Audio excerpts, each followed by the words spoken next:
ಚಿತ್ರದುರ್ಗದ ರೇಣುಕಾಸ್ವಾಮಿಯ ಕೊಲೆ ಪ್ರಕರಣದ ಆರೋಪಿಯಾಗಿರುವಂಥ ನಟ ದರ್ಶನ್ ಪರ ವಕಾಲತ್ತನ್ನು ವಹಿಸೋಕೆ ವಕೀಲ ಸುನಿಲ್ ಅವರು ನಿರಾಕರಿಸಿದ್ದಾರೆ.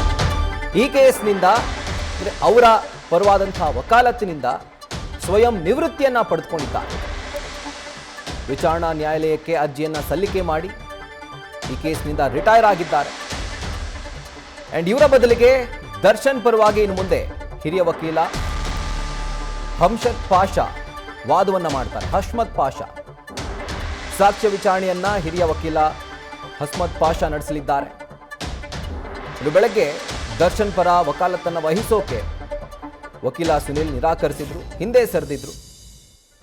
ಹಾಗಿದ್ರೆ ಯಾಕಾಗಿ ಈ ಒಂದು ನಿರ್ಧಾರ? ಯಾಕಂದ್ರೆ ದರ್ಶನ್ ಅವರ ಕೇಸ್ನಲ್ಲಿ ತುಂಬಾ ಮುಂಚೂಣಿಯಲ್ಲಿ ತೊಡಗಿಸಿಕೊಂಡಿದ್ದಂಥ, ಜೊತೆಗೆ ಈ ಕೇಸ್ನ ಇಂಚಿಂಚು ಸ್ಟಡಿ ಮಾಡಿದಂಥ ವಕೀಲ ಅಂತಂದ್ರೆ ಅವರು ಸುನಿಲ್. ಆದರೆ ಏಕಾಏಕಿ ಈ ಕೇಸ್ನಿಂದ ಅವರ ಪರವಾಗಿ ವಾದ ಮಾಡಲಿಕ್ಕೆ, ವಕಾಲತ್ತನ್ನು ವಹಿಸಲಿಕ್ಕೆ ಸುನಿಲ್ ಅವರು ನಿರಾಕರಿಸಿದ್ದಾರೆ.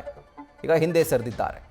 ಲೋವರ್ ಕೋರ್ಟ್ನಿಂದ ಹಿಡಿದು ಹೈಕೋರ್ಟ್, ಸುಪ್ರೀಂ ಕೋರ್ಟ್ವರೆಗೂ ಕೂಡ ಈ ಒಂದು ಪ್ರಕರಣ ತಲುಪಿತ್ತು. ಆ ಎಲ್ಲ ಹಂತದಲ್ಲೂ ಅದೊಂದು ಬೇಲ್ನ ಅರ್ಜಿ ಆಗಿರಬಹುದು, ಅವರಿಗೆ ಜೈಲಿನಲ್ಲಿ ಸಿಗಬೇಕಾಗಿರುವಂಥ ಸೌಲಭ್ಯಗಳಾಗಿರಬಹುದು, ಅದರ ಜೊತೆಗೆ ಈ ಕೇಸ್ನ ವಿಚಾರಣೆ ಆಗಿರಬಹುದು. ಎಲ್ಲ ಹಂತಗಳಲ್ಲೂ, ಎಲ್ಲ ಪರಿಸ್ಥಿತಿಯಲ್ಲೂ ಕೂಡ ಇವರು ಮುಂಚೂಣಿಯಲ್ಲಿ ತೊಡಗಿಸಿಕೊಂಡು ಸಕ್ರಿಯವಾಗಿ ವಾದವನ್ನು ಮಂಡನೆ ಮಾಡಿದರು. ಆದರೆ ಈಗ ಏಕಾಏಕಿ ಈ ಒಂದು ಕೇಸ್ನಿಂದ ಹಿಂದೆ ಸರಿದಿದ್ದಾರೆ. ಅವರ ಪರ ವಕಾಲತ್ತನ್ನು ವಹಿಸಲಿಕ್ಕೆ ಅವರು ನಿರಾಕರಿಸಿದ್ದಾರೆ.